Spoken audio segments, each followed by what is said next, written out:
The mayor sat up, wild-eyed and perspiring, as though the earth itself had spoken a dirty rumor in her ear. Jedediah Callahan held the reins with one gloved hand, the other already moving toward the rifle in the saddle scabbard.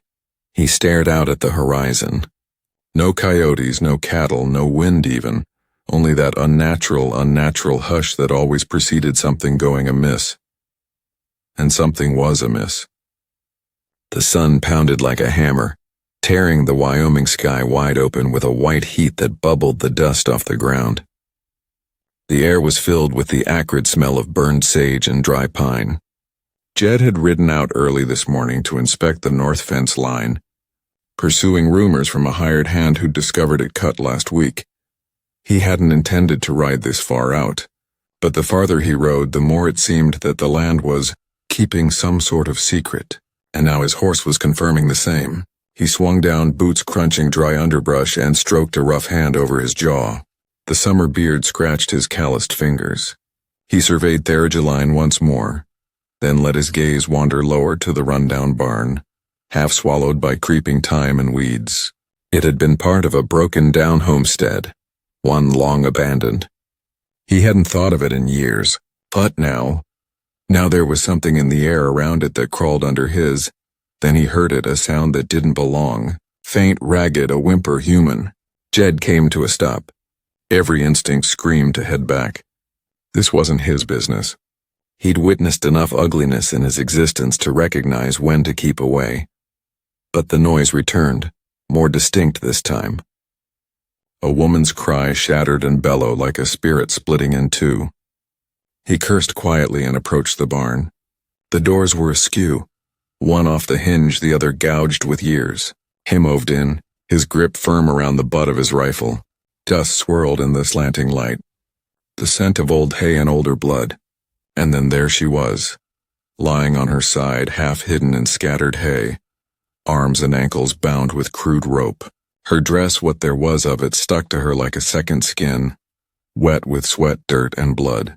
Pale wisps of hair stuck to her face, and one eye was swollen shut. The other flickered open, glassy and frightened.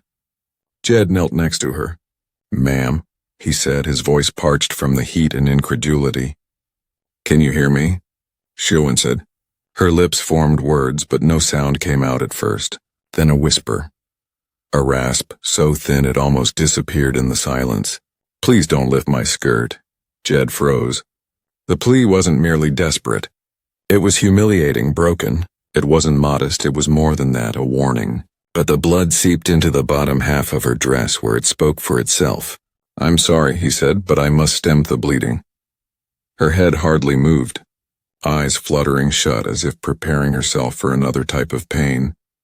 Jed's hands, stable from years of ranching and breaking stallions, now shuddered as he carefully raised the hem of her skirt, and there it was, etched into the skin of her upper thigh, still raw and bleeding, were 4 words that curdled his stomach to stone. Owned by M. Graves. The letters were crude, deliberate, seared into her like a brand, not merely a message, a signature. Jed winced slightly, his throat constricting. His mind at once conjured a face he hadn't seen in years. Mason Graves, rich, untouchable, merciless. The man had his fingers in every land transaction from Cheyenne to Helena. Folks said he could make trouble evaporate, and now this. Jed eased the skirt down slowly as if to protect her from the obscenity. The woman was motionless, her breathing faint, as if her spirit was waiting to see if this man would depart from her as well. He wouldn't. No amount of his gut telling him to ride on out, to let someone else discover her, to not rouse the bear that was Mason Graves, could make him leave her here. Not this way. Not branded like cattle and thrown away like garbage. "I'm getting you out of here," he grunted, more to himself than her. He sliced the ropes gently, not to make her wince more than she did. When she whimpered, he replied with something soft, consistent, not scripture, not solace, just presence, assurance that he existed and that he would not leave. He wrapped her in the tattered saddle blanket and picked her up in his arms. She was light, too light, like a body half surrendered to death. The mayor startled when he drew near, but comforted her with a touch and boosted the woman onto the saddle, tying her securely against his chest. He mounted behind her and headed south towards the ranch. The sun was dipping low by the time the Callahan ranch appeared. A long wooden house standing atop the edge of a grove of pines, flanked by the Tetons like jagged teeth. Within, Jed put her on his own bed, stripped her of the filthy rags she had worn, and commenced the silent work of survival. Boiling water, grinding herbs, cleaning wounds that would not cease bleeding. He did not speak at first because there was nothing left to say, something only left to do. And for the first time in years, Jed Callahan felt almost a sense of purpose. He had no idea who this woman was. He had no idea what she saw. But he knew what she now carried, a name etched into her flesh, a truth no one was meant to survive to reveal. The first thing she requested when she came around again was water. Jed heard her whisper it dry, scratchy, hardly more than a whisper, as he was blending ground brow into a soothing compress. He spun round, crouching beside her with the tin cup he'd set to cool on the windowsill. Her lips shook as she attempted to sit up, but her energy gave way halfway. "Easy," he told her, wedging an arm under her back. He hoisted her gently, holding her as if something precious. "Slow drinks," she sipped. Not much, just a bit, but her eyes opened longer this time. Not dazed or afraid, but focused, awake. She looked at him silently as he settled her back onto the bed. "You're safe here, Jed," he said, putting the cup down. "My name's Jed Callahan. This is my ranch." She looked at him for a long time, then shut her eyes. That was okay. He didn't want answers. Not yet. The following days came in cycles of quiet, darkness, and gradual recovery. Each morning and evening, Jed dressed and redressed her wounds, unwrapping bandages, cleaning blood-encrusted gashes, and applying the pictures he had learned during his years of being too far from town physicians. She winced frequently, but never cried out. Occasionally she bit her lip until it was bleeding. She never complained. The carved letters on her thigh healed slowly, the edges raw and inflamed. He attempted not to glance more than he had to, but they were always present, taunting him. Owned by M. Graves, it didn't just discolor her skin. It seeped into his bones. Jed spoke little for those days, and she did not either. But he could see how her eyes tracked him now. No longer in fear, but watchful, measuring him, as if determining if he existed, or if this sanctuary was only another deception before the next agony came. He never questioned her about it, not because he didn't care, but because some things had to be allowed to be given freely. And one night she did. It began with a simple statement. "My name is Annabelle Halt." He glanced up from where he was sharpening his knife, catching mid-stroke. She was sitting up, supported on pillows he'd filled with fresh straw. Her hair was still clotted in places, cheeks sunken, but her eyes were bright now. "Annabelle," he said quietly, inclining his head. "You recall where you're from?" "Cheyenne?" Her voice broke. "Well, just outside Cheyenne. I worked part-time at a land survey office. My dad was a cattle broker. He passed away last year." She gazed down at the blanket folded in her lap, her hands grasping it tightly. "I saw something I wasn't allowed to," she said. "Papers, land claims, deeds, old ones, real ones, and new ones forged with other signatures, other names." Jed did not interrupt. He just listened. "There was a man," she went on, her voice becoming brittle. "Mr. Abernathy, he had this lovely ranch along the river.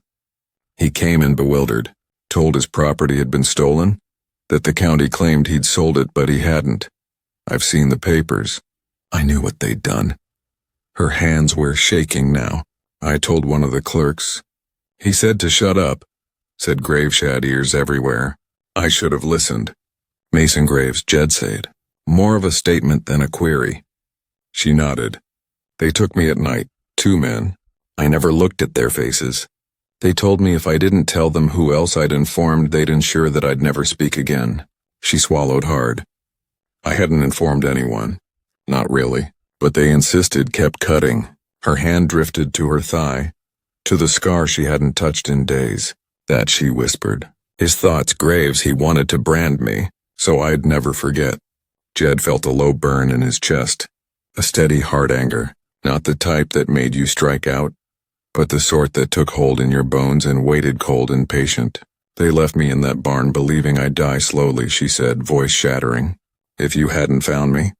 She didn't finish. Jed got up suddenly, went to the stove and coaxed the fire just so he'd have something to do, something to hit. Annabelle said nothing else that evening. She didn't need to. The following morning, Jed arose early. The sun hadn't risen past the peaks yet, but the sky was already orange-lit with blood. He saddled the horse, packed a satchel, and informed Annabelle he'd be out half a day. "Where are you off to?"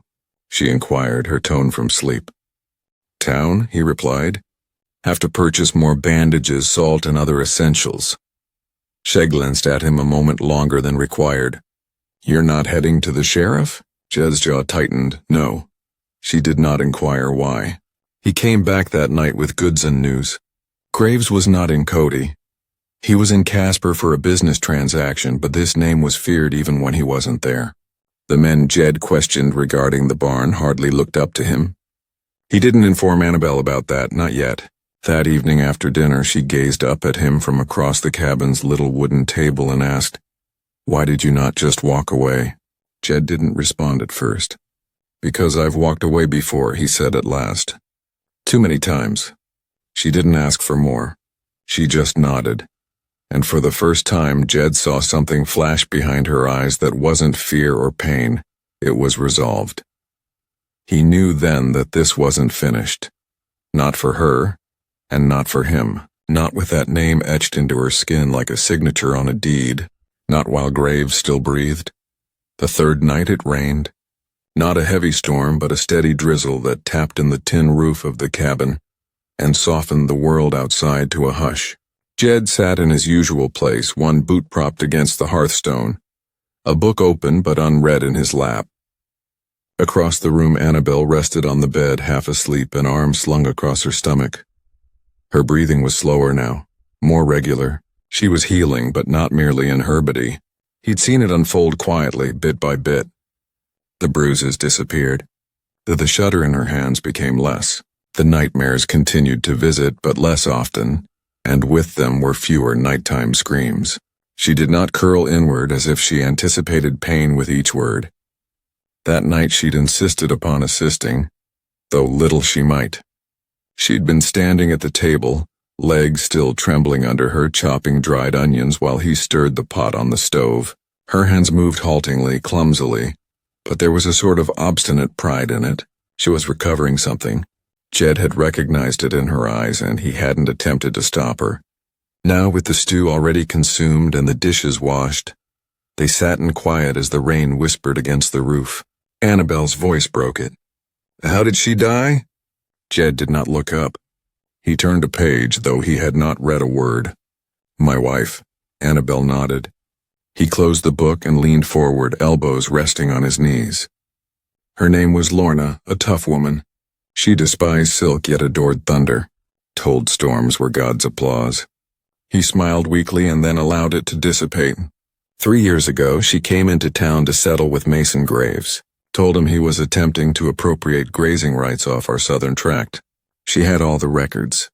The land was theirs, plain and clean, but she went anyway, wanting to meet his eye. He stopped, air between them thickening. She never returned.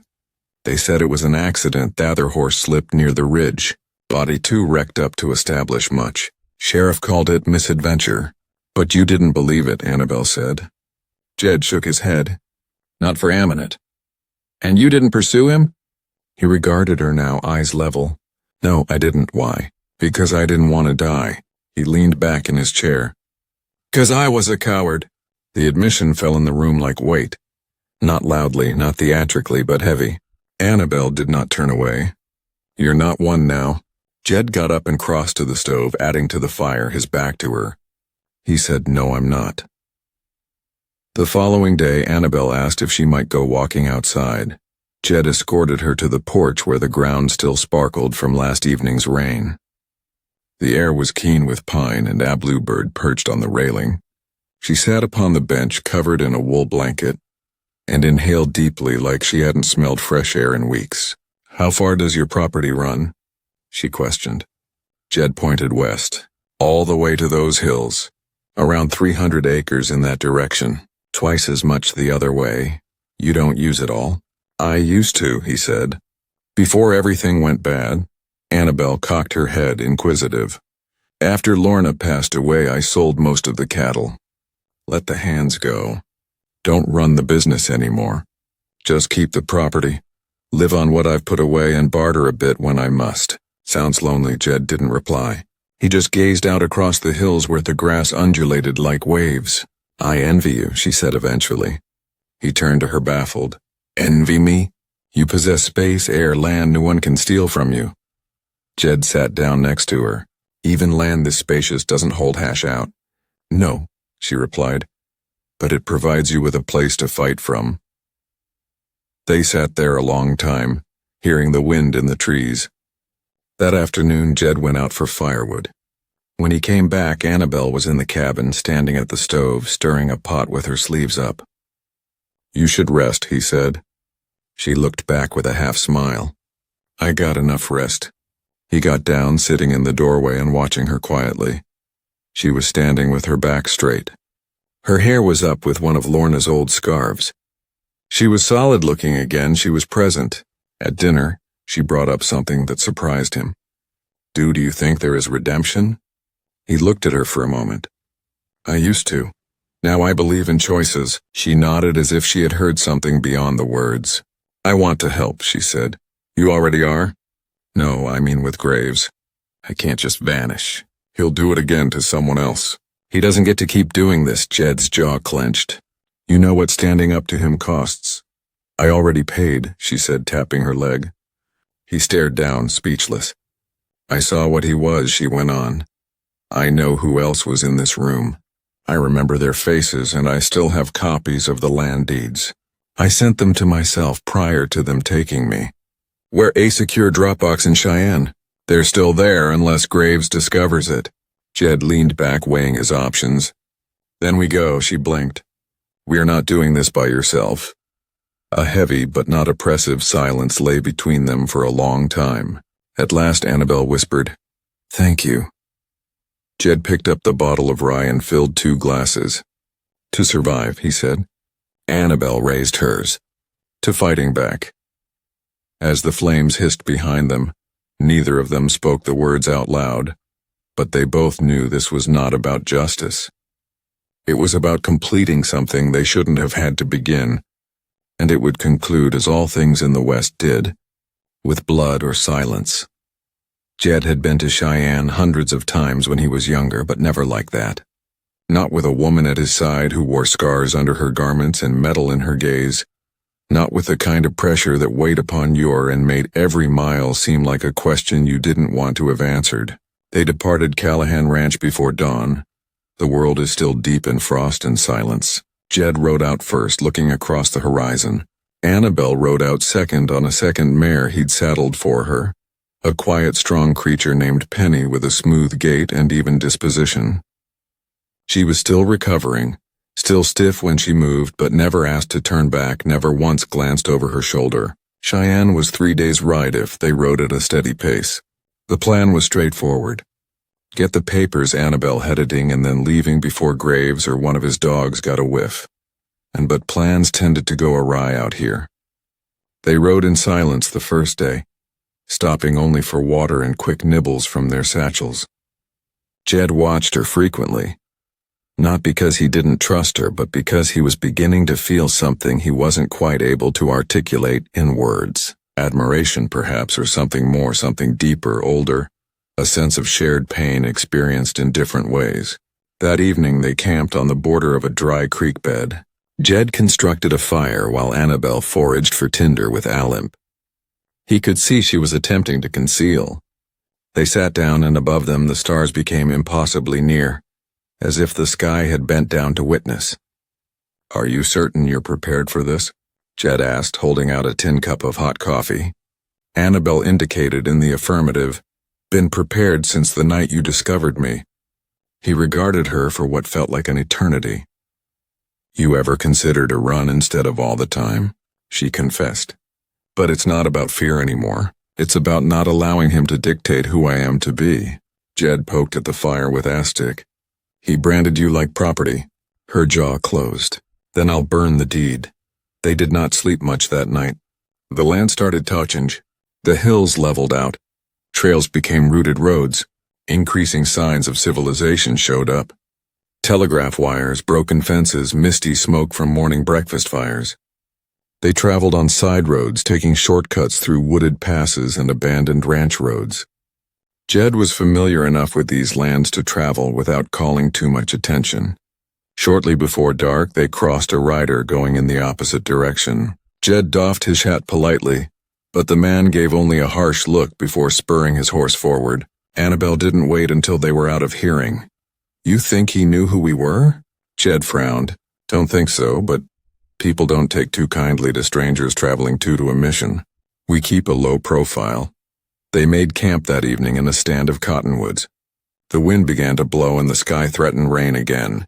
As Jed secured the horses, Annabelle sat by the fire, sharpening her knife with deliberate strokes. Her hands were steady now. Sure. You ever killed a man? She asked suddenly. Jed turned to her. Yes. She nodded slowly, eyes reflecting the flames. Does it stay with you every day? He said, but less when you know you did it for the right reason, and when you're not sure. He didn't answer. They arrived in Cheyenne by mid-morning on the third day, coming in from the east under a haze of low clouds. Jed pulled his hat low, his coat collar higher. Annabelle wore her scarf tight, the old bruises on her neck mostly faded but still sensitive. The city buzzed with late summer vigor. Wagon wheels groaned by shop fronts. Men haggled at supply stalls. Kids scurried between horses and carts. No one gave them much notice, which was just as well for Jed. They tied their horses in a skinny alley alongside a general store. Annabelle took him 3 blocks north to a tiny post office, wedged between a saddler and a butcher. The sign was dusty, the window faded. Inside stood a young Claire with ink-stained sleeves looking up from behind the counter. Can you help me? Annabelle moved forward. I'm here for a package. General delivery from A. Halt. The clerk opened a ledger, scanning down the list of names. Got it, he said after a moment, pulling out a small wrapped package from behind the back shelf. Been here a while. Was just about to send it to Dead Letters. Jed stood near, eyes raking the street out the front window. Annabelle took the package with shaking fingers. She didn't open it, not yet. They didn't dawdle. Back in the alley, Jed sliced the string and unwrapped the package atop a crate. Within were 3 creased deeds, 1 letter, and a worn black journal. Annabelle indicated toward the pages. This one's the original of the Abernathy Ranch. That signature, his actual one. And here, this is what Graves provided a week later. You can view the forge line. Jed read the papers, jaws clenching. He's done this for years, she said. Forging, intimidating, sometimes murdering. This ledger contains names, witnesses, individuals he bribed. Jed snapped the notebook shut. This gets out, Graves loses everything. Annabelle gazed up at him. Which means he'll murder to keep it quiet. Jed nodded. We don't send this by mail. We deliver it personally, but not here, not now. He put the things back in the wrapping just as A.A.'s sharp voice came from the end of the alley. Well, hell, I didn't think you'd be dumb enough to come back. They turned. A man came into view, thin, sunburned, with a revolver on his hip and a scar warping the left side of his mouth.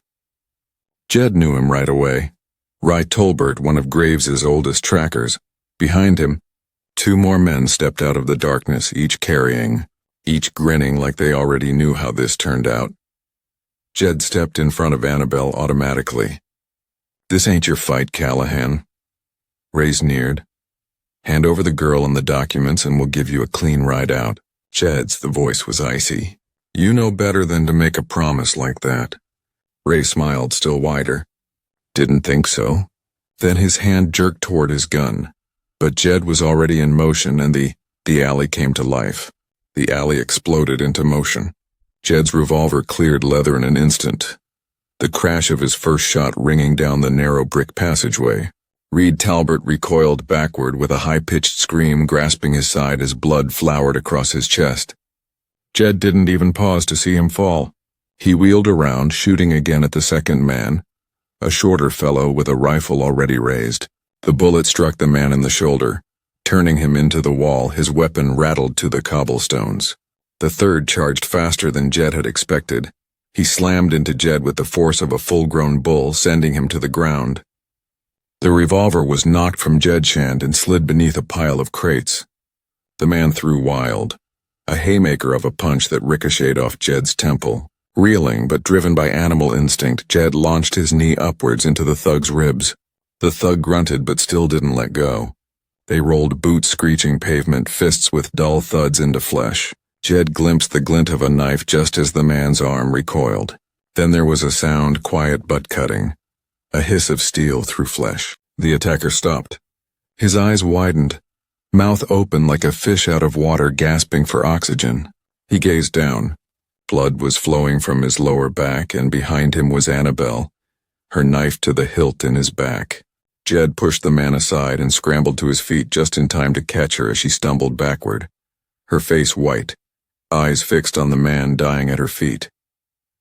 "You okay?" he asked, fingers digging into her shoulders. She nodded once. "You will be." Rye was alive, barely groaning against the far wall. Jed caught his revolver and walked towards him.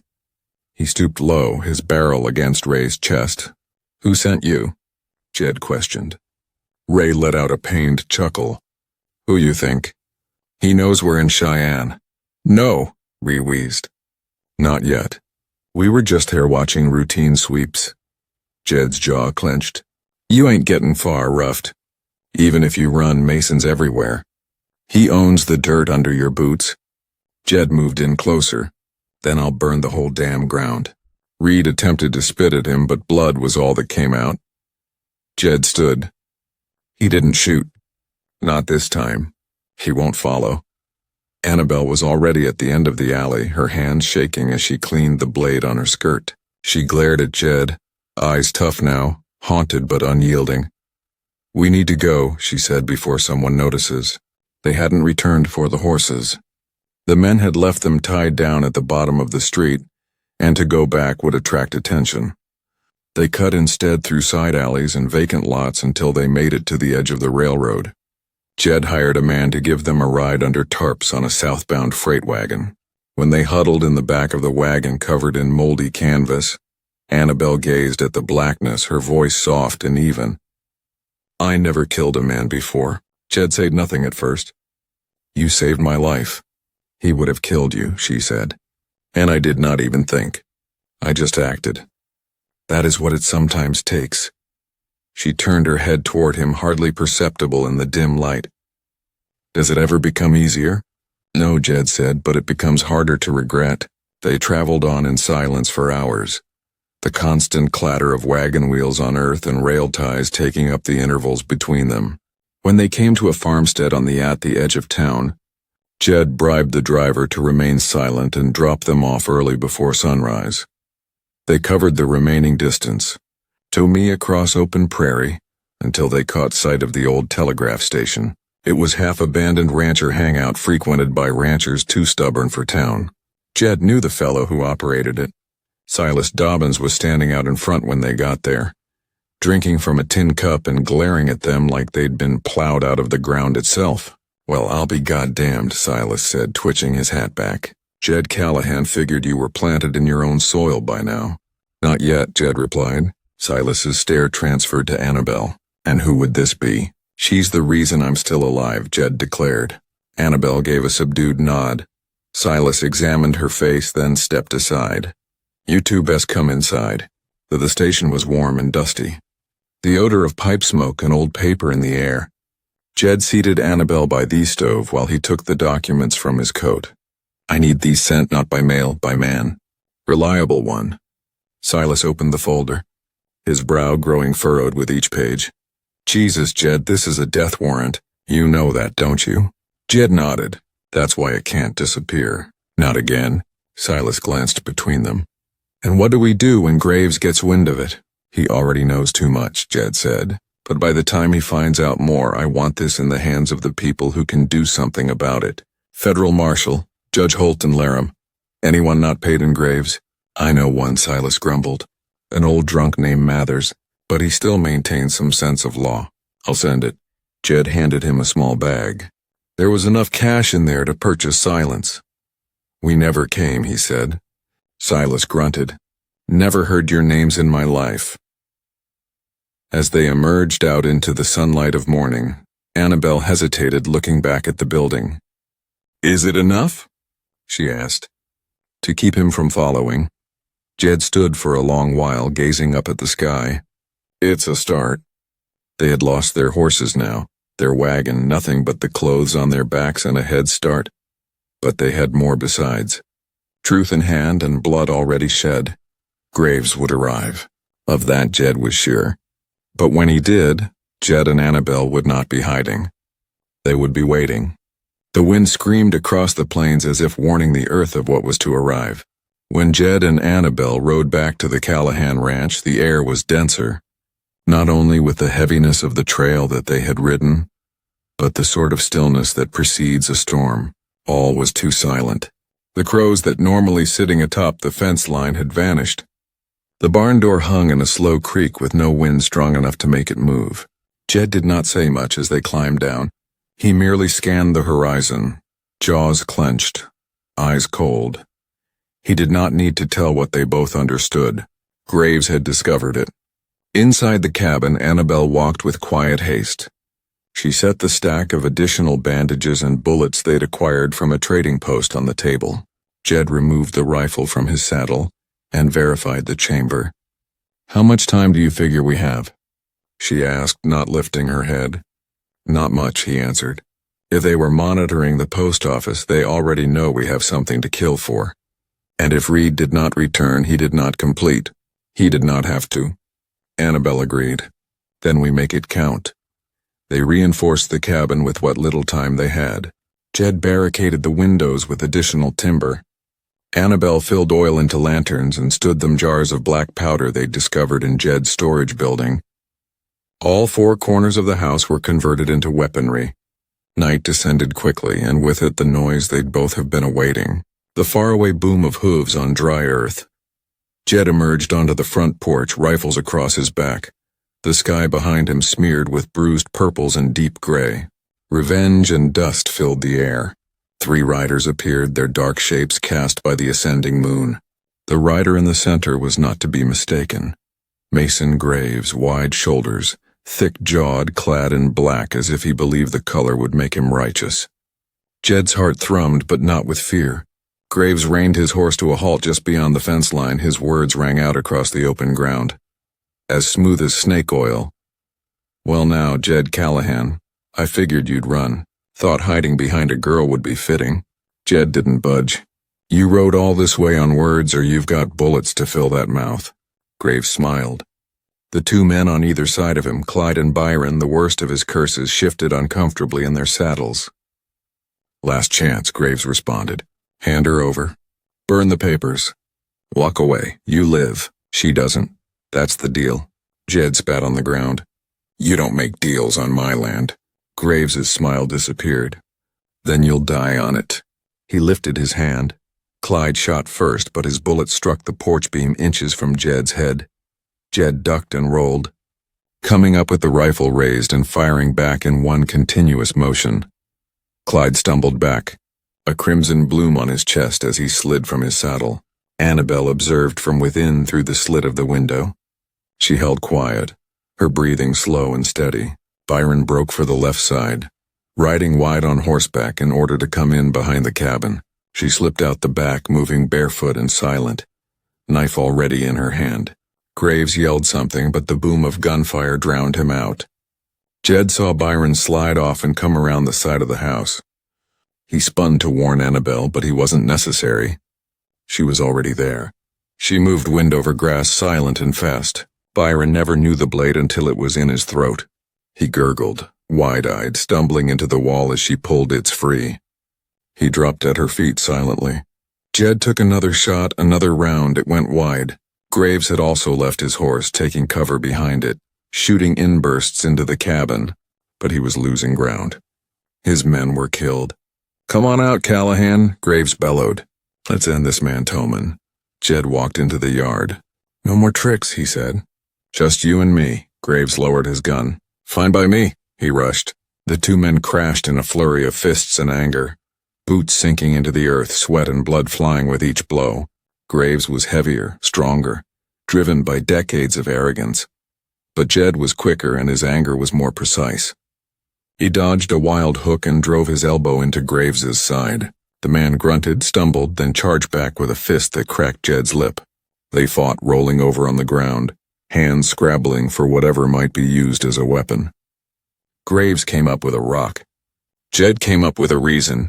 He let out a roar and plunged his forearm into Graves's throat, slamming him back and holding him pinned to the earth. His knuckles snapped against Graves' face once, twice, 3 times until the man lay still. Jed did not stop until Annabelle put her hand on his shoulder. "It's done," she said softly. He rose, chest laboring, knuckles smeared with blood. Annabelle was at his side, her face is impassive, but her voice is steady. "You all right?" Jed glanced down at the broken body of Graves, then at her. "No," he said, "but I will be." They did not bury Graves or his men. Instead, they pulled the corpses past the fence line and abandoned them for the land to dispose of with. The same property Graves originally claimed to own. They bathed inside the cabin in silence. Jed sat at the side of the bed as Annabelle sewed a cut above his eyebrow. "You know this isn't finished," she said. He shook his head. "But the bad news is," she finished off the final stitch. "You think the law will arrive?" "Perhaps, but when they do, we'll have more than truth. We'll have lived through it." She gazed at him, the scar on her thigh concealed now but never forgotten. "And if they come with questions," Jed held her gaze, "then we'll give them answers together." And in that moment, with the fire crackling low and the smell of blood still only slightly present in the floorboards, they both knew they had lived through the storm. Now they had to construct something in its aftermath. Dawn was slow, gray, and still. The storm had gone by, but its leftovers hung around the ranch like smoke after the fire. Jed leaned on the railing of the porch, a bitter coffee mug in his hand, looking at the 3 shallow graves that they'd finally managed to dig the night before. Hadn't wished to waste the time, but Annabelle had insisted. Not because she pied them, because allowing their bodies to remain for coyotes would have made her feel as if she was among them. "You don't bury men for them," she'd said. "You bury them for you." The ground still appeared too soft, like it hadn't accepted what was within it. At his back, the door groaned open and Annabelle emerged, blanket around her shoulders. She was paler today, but her walk was steady. "I continue thinking of the first time I had seen Graves," she continued. Oh, he was laughing. That same insincere warmth, as if he wished everyone to think he was just another fat cattleman. Wonder how many people smiled again as he took it all from them. Jed did not respond. He was yet still too filled with questions. "You think it's done?" she said. Jed shook his head. "Graves is dead. That's finished. But the system he created, that's still alive." Annabelle nodded slowly. "So we make it suffocate." They ate in silence inside, then got to work. There was too much to do to allow grief to settle in. The ranch had to be reassembled. Fences had been torn when the riders arrived. The barn door was hanging off its hinges. There was still blood on the ground by the porch. Jed handled the physical labor. Annabelle went through the ledger, listing the documents they'd salvaged from Cheyenne. She marked names, dates, transactions. She listed every individual associated with Graves, every transaction she'd witnessed, every stolen acre. When Jed came home late that afternoon, sweat-drenched and sunburned, she handed him a crumpled paper. "What's this?" he asked. "A copy of the names. I'm going to hand it over personally." Jed's jaw tightened. "You sure that's a good idea?" "No, but I'm sure it has to be done." She looked him straight in the eye. "I've hidden long enough." Jed laid the paper on the table, hands on his hips. "You go riding into Laram with that. You're putting a target on your back." "I'm not riding to Laram," she said, "not yet. I'm writing to the widow's court in Helena. Judge Mathers holds session next month. I wired Silas this morning," he said. Mathers was the one who got to sniffing over Graves all those years back but wasn't able to get evidence. Jed thought, "It's a long ride. Then I'll ride out at dawn." He didn't attempt to deter her. Rather, he repaired a bridle that had cracked in the barn and tested the rifle she would be carrying. That evening, sitting across from her at the table, he whispered, "You don't owe this world anything." Annabelle leaned her head to one side. "Not true. I owe it all that I've learned." The following morning, before the sun rose over the hills, she saddled. Her pack was light food and water, papers and bullets. Jed escorted her toe edge of the pasture, boots crunching frozen hard dirt. "You know the trails?" he questioned. "I recall the maps." He gave her a flask full of liquid.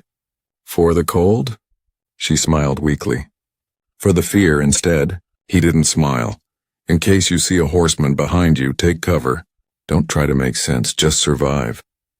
Annabelle stretched out, her fingers touching his. "I'll be back. You better still be here." He nodded, then uttered what he hadn't spoken since the day she stumbled into his life, bleeding and broken. "Thank you." She blinked. "For what?" "For not letting me stay buried." And then she rode, her form fading smaller against the lightening sky until she disappeared beyond the ridge. The next 3 days crawled by slow. Jed spent them patrolling the fences once more, hammering boards into position, lubricating saddles, scouring weapons. Each sound sent him grabbing for the rifle. Each shadow spun him around. He didn't sleep much.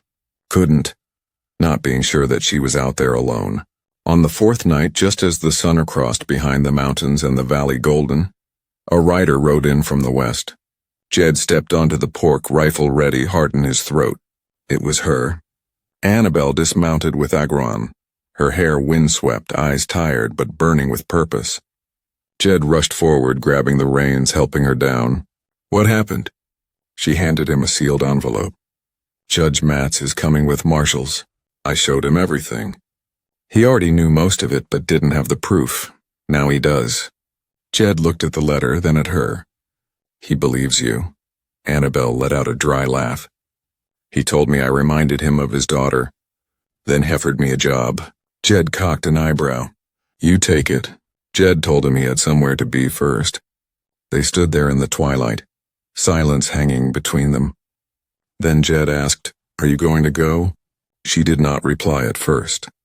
Then she said, "I might, but not yet."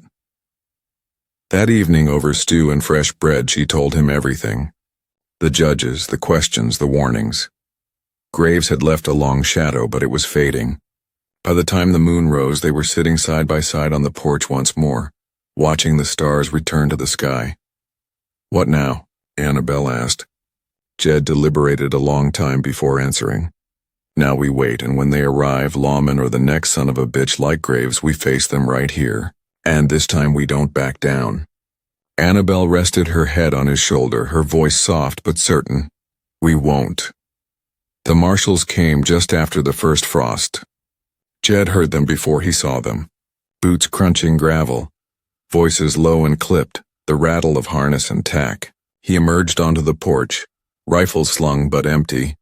Essex men rode over the hill at the crest of his pasture. In the middle of them rode an older man, tall and gaunt, swaddled in a heavy old bone-colored duster. His hat was wide-brimmed, his eyes keen. He sat not like one who desired power, but like one who'd spent years observing power destroy people. Judge Edwin Mathers. Behind him, federal marshals in long coats, badges pinned in open view. No one was smiling. This wasn't a social visit. Jed waited as they got down, boots sinking into the frosted earth. Annabelle stepped out beside him, dressed in her riding coat, hair pulled back. There was no fear in her eyes now, only a sense of clarity. Mathers claimed her hand first. "Miss Halt, you made good on your word." She nodded. "So did you." He looked at Jed. "Mr. Callahan, your name's come up in a lot of places lately." Jed's eyes met his. "Some of them true, most of them not." Mathers didn't smile. "You understand we'll need to question you, both of you." "We do," Jed said. "But first," the judge added, looking over at the cabin behind them, "I'd like some coffee and a fire." Inside, the room was silent but cozy. Jed poured coffee as Annabelle added more wood to the fire. The marshals shed their coats and laid them out to dry by the hearth. Mathers sat at the head of Thedable and unrolled the papers Annabel had brought to Helena. The ledgers, the doctored deeds, the list of names. He knocked a finger against one listing in particular. Abernathy, he said. We had his death listed as suicide. This ledger disagrees. Jed nodded. He was one of the earliest, and Graves dead, Jed said. Right out in front. Matz looked up, face impassive, buried just beyond the tree line.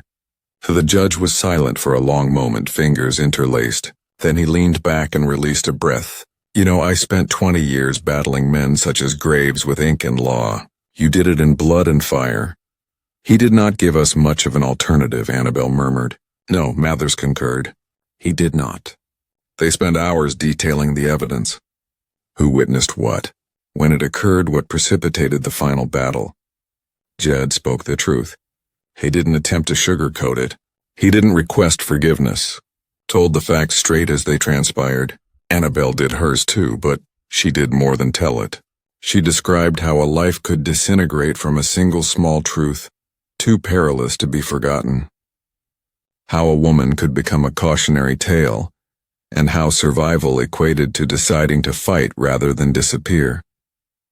Before they were finished, the sun had fallen behind the mountains once more. Mathers stood up, arching his back. There'll be hearings, perhaps trials, but I can say to you now what you've done, this has ended here. Jed's eyebrow rose. Ended or stirred it up? Both, the judge replied, but the right people are watching now. The marshals paired up. No one requested handcuffs. No threats were issued, only nods being shared between women and men horrorized something had changed. When Mathers departed, he faced Annabel. If you still desire that job, it's yours. Records clerk in Helena. Safer work, critical work. Annabel shot a look at Jed. Jed remained silent. He wouldn't keep her from it, but the pain within his chest was unmistakable. I thank you for the offer, she said. But I've got something else I need to build first. Mathers cracked a smile. Clever girl. They rode off into the darkness before dusk, vanishing into the hills like smoke blown out toward the west. Jed and Annabel remained on the porch long after the dust had settled, the cold closing in around them like a blanket drawn over bare bones.